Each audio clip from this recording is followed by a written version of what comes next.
Right now at noon, the Joplin School District explains its decision to wait Monday night to open its storm shelters.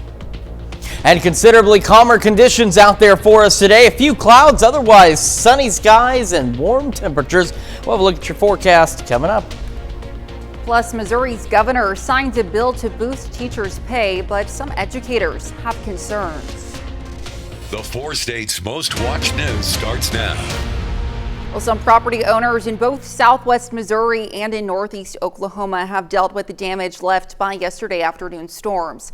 This is KOAM News at noon. I'm Elise Snowy. In the Monette, Missouri area, dozens of trees are down and businesses are dealing with power outages as crews repair electric lines. Some buildings are damaged, including a McDonald's and a Walmart, and authorities have closed some roads. Officials there say the cleanup could take weeks. The neighboring community of Aurora also had some damage. The storm heavily damaged this home south of Miami, Oklahoma. This is on 130th Road. A couple who lived in this home say they took shelter in a closet and no one was hurt. Family and friends were gathering at the scene to help recover what they could. And at least a couple of other homes in this same area have relatively minor damage. This is on 120th Road. The storm also damaged an outbuilding and uprooted some trees. Now let's check in with Chris Warner for a look at the forecast. Yeah, we've got calmer conditions out there for us today, but take a look at the Skywatch Storm Tracker. We have a weak little wave that has managed to trigger off a few showers out there down into northeastern Oklahoma and parts of northwestern Arkansas. The good news is these shouldn't last very long, but we do have a few showers out there. That's just part of a weak little wave that's coming out of northern Oklahoma that's triggering these off. And again, they will eventually die out here for us before too much longer. Our camera on the Cornell Complex downtown Joplin. We got some of those clouds out there. Otherwise, it's not bad at all. KDOT camera south of Pittsburgh also looking pretty good this afternoon as well. So there's another look at those showers out there. And we also wanted to talk about all the storm reports over the last 24 hours. All these blue circles are hail damage reports, or at least large hail reports. We did have at least 2 confirmed tornadoes that were spotted, one in Monette and one south of Verona into Lawrence County. And of course, National Weather Service survey teams will be out there surveying that damage. Sometimes that doesn't fill out, but that's all right. We made it 10 degrees warmer than normal yesterday. We got a lot warmer than what we were expecting to, and that just added the fuel for those storms. Temperatures around the area holding on into the 70s out there, and we'll be again about the mid 70s, falling back into the upper 50s by midnight, clearing out. Like I said, these showers out there now won't last very long. We do have more thunderstorm chances on the way. We'll have details on that in the full forecast coming up. Elise? All right, thanks, Chris. Well, some electric customers in the Joplin area are still dealing with power outages caused by Monday's storm. Liberty Utilities' Facebook page reports that during the height of the storm, more than 17,000 customers did not have power. According to Liberty Utilities' outage map, 102 customers were still experiencing outages as of 4 p.m. yesterday. A local restaurant in one of the outage areas says their power returned, but not in time to save some ingredients. The power had returned last night around 7 p.m. So everything seemed to be back on and working.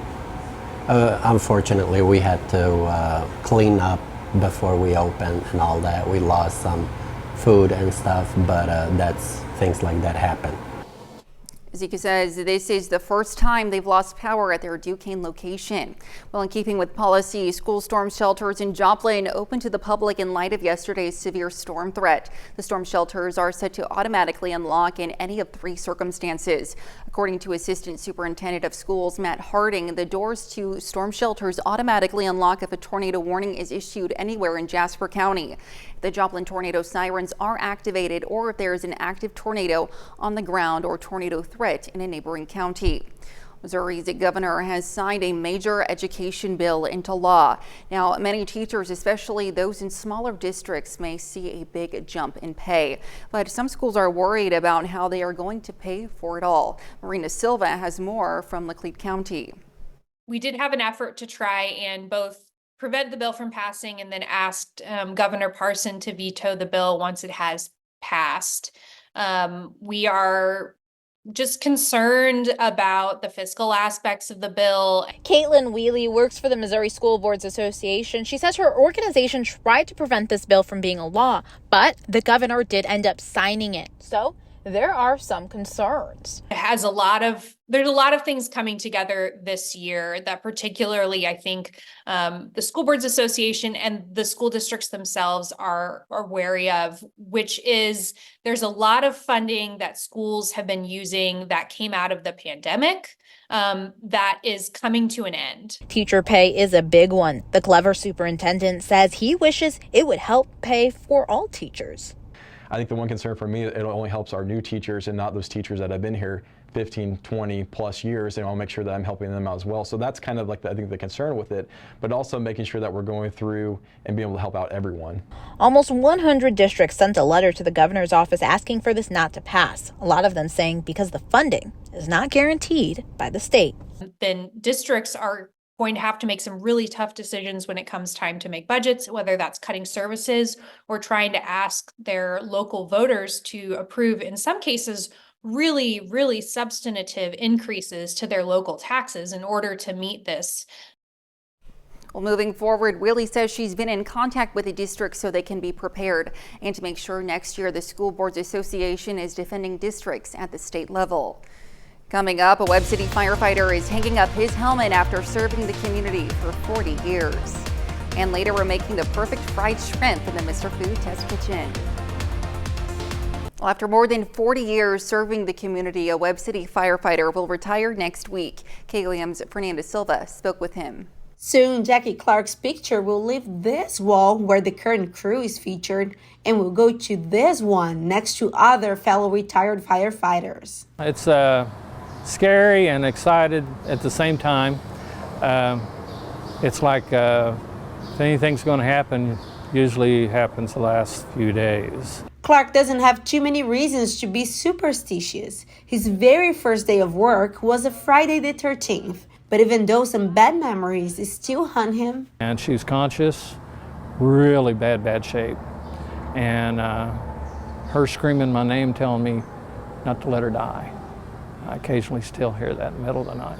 He had a successful, beautiful career. Clark is the third longest serving firefighter in the history of the department. He has done it all, from delivering babies to saving lives and houses. Years also filled with some great memories. I love the school tours. See, on my shift, the kids come in, we'll set up one of the hoses, 1 3/4 line, and let them spray water. Those days were especially fun for Clark's daughter. You got to be the cool kid because your dad's spraying the water hose. His retirement brings mixed feelings. I know how much my dad loves to be a fireman, and that's like such a huge part of his identity. It's going to be hard for me to turn loose. I won't have my radio. I get all the 911 alerts in the city on my phone. Well, that'll go away. But the Webb City Fire Department will still hear from him. When we run through the neighborhood, all the dogs start howling. Well, I'm going to be the one sitting on the porch when the fire truck goes by howling. Yeah. In Webb City, Fernanda Silva, KOAM News. Clark says he now hopes to enjoy his cars, travel with his wife, and work on some honeydews. LifeWork Talent Consulting hosted their Women's Forum today at the Cornell Complex in Joplin. The forum is an event where women can learn about leadership development. Organizers of the event say the forum is designed to challenge, inspire, and grow influential female leaders in the civic, business, and nonprofit arenas. We hope that they learn at least one thing. They have an open mind. They meet more than one, hopefully a few new people that they can build a relationship with, that they can lean on for resources. We want them to have fun. And if they leave feeling a little bit refreshed, recharged, and inspired to go back to their day-to-day, we think it'll be a win. The forum included 60 hand-selected female leaders from organizations across the region, including Kansas City and Northwest Arkansas. The Carthage Chamber of Commerce held their annual Empowering Women in Business conference yesterday. More than 100 women from all over the area took part. The event featured national power coaching and author Anita Brooks. Participants also took the opportunity to learn lessons from a panel discussion on mother-daughter business partners. By listening to the women here in town and those that attend these events and what they would like to hear and can leave feeling empowered, we go out and we seek those individuals that can bring that to the table. The conference marked the second year for the event. Well, still to come on KOAM News at noon, Mr. Food. Everybody's talking about these, and soon, so will you. Are you ready to take the plunge? And we've got thunderstorm chances heading into the next work week. We'll take a look at that in the full forecast when the KOAM News at noon returns. Welcome back to the KOAM News at noon. We got a few clouds out there today because we have some showers that weren't really expected, but did manage to fire up along a weak wave across parts of Oklahoma. And there's a look at those showers on the Skywatch Storm Tracker. And of course, with showers, they've got to fall from clouds. Therefore, they have brought a few stray clouds with them. The good news is these are not going to last very long. This is a very weak wave. In fact, they're already starting to die out, even from just the beginning of the noon news. And they will continue to do so. So we won't expect too much from this, but just a little weak wave deciding to throw a little surprise our way with some of these showers and extra clouds out there. And of course, as we mentioned, all of these damage reports and severe weather reports, wind damage around Miami. We had the two confirmed tornadoes in Berry and Lawrence counties near Monette, and south of Verona. And of course, again, National Weather Service survey teams will be out today assessing this damage, and we'll get more information on the damage from last night and what exactly caused that damage as we go through today and into tomorrow. We're at 73 in Joplin. That's what it feels like. 4 is the wind speed, and the reason there's not a direction is it's variable right now.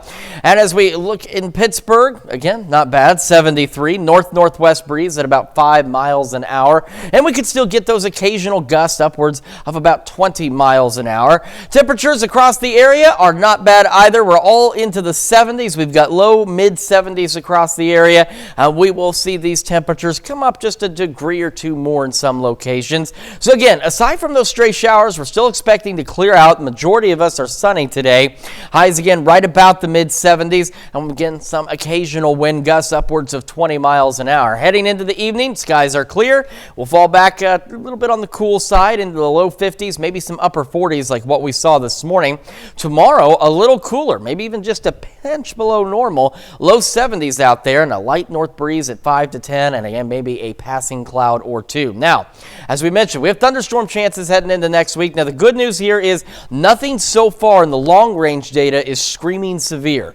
Over the last couple of weeks, the reason we've known about some of these severe events days in advance is because the long-range data was just all in agreement that significant severe weather was going to be taking place.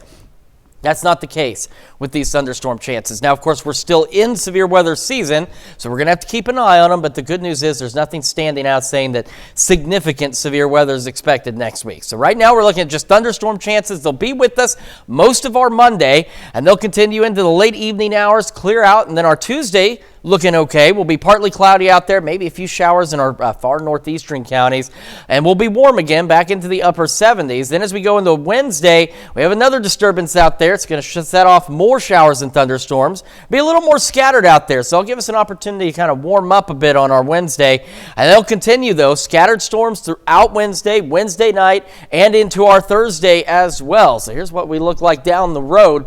Again, tomorrow a little cooler, back into the upper 70s this weekend, and maybe a stray shower or two on Sunday evening. Thunderstorm chances for us throughout the day on Monday, scattered storms Wednesday and Thursday. Get a break from the activity Tuesday, and another break from the activity toward the end of next week. But at least right now, between here and the weekend, we've got a pretty nice weekend out there. An opportunity for a lot of folks to assess that damage, to clean up some of that damage, and start making repairs where needed as well. So absolutely, we need a break from all of this. Yes, we do. Thanks, Chris. Well, stick around. We're making the perfect fried shrimp in the Mr. Food Test Kitchen. We'll be right back. Howard is showing us the recipe for the perfect fried shrimp in the Mr. Food Test Kitchen. When we came across this recipe on our website that has 5-star ratings and comments like, "I will never make fried shrimp any other way," and "absolutely perfect and so easy," I knew I needed to share it with you. Let me show you how easy it is, and after you try it, tell me what you think. We start off by combining some flour, baking powder, salt, and a bit of ground red pepper in a shallow dish. In another dish, we beat together a couple of eggs and a little milk. Now we dip some raw large shrimp into the flour mixture, then into the beaten egg before going back into the flour. Next, we fry them in some hot oil until they're golden on both sides. When putting these in the oil, I like to grab by the tail just to play it safe. One bite of these as is, or dunked in your favorite dipping sauce, and I think you'll understand what all the hullabaloo is about. To get the recipe and read all the comments, all you have to do is go online and look for what we call perfect fried shrimp. I'm Howard of the Mr. Food Test Kitchen, where today we found a crispy, flavor-packed way for you to say, ooh, it's so good. You can, of course, find this recipe along with a lot more good food from the Mr. Food Test Kitchen online. Just go on over to our website. Of course, that's KOAMnewsnow.com. Now, here's a look at the 4-state market prices. All right, we've got again, a few isolated showers in northeast Oklahoma this afternoon. Those will dissipate. Pretty pleasant day. Not too bad tomorrow, Saturday, or Sunday. Maybe a few late showers here and there on Sunday. Thunderstorm chances return Monday, Wednesday, and Thursday of next week. And again, nothing screaming severe like what we've seen here lately, but it is still severe weather season, so we'll keep an eye on those storms for you out there as we head into next week. Absolutely, but we are going to enjoy today and this weekend. You bet. Yes, we are. Dowdy up for us. A lot coming up at 5 across the U.S. Farmers navigate numerous challenges like unpredictable weather conditions, also unstable farm prices, often taking a toll on their mental health. We're going to learn about how one key mental health resource became a beacon of hope for a Midwestern farmer. Plus, how the community of Monette, Missouri is picking up the pieces after a tornado hit that area yesterday afternoon. And the Lafayette House has been selected as one of the Cobby Foundation's Love Local recipients for the second year running. Today, they're providing dozens of clients with new wardrobes. Hope you join us for those stories. A lot more, of course. It's all coming up today. KOAM News at 5. Absolutely. Thanks, Dow. Well, that's the news for now. Thank you for joining us on KOAM News at noon. We'll, of course, see you right back here at 5. Until then, have a great rest of your day.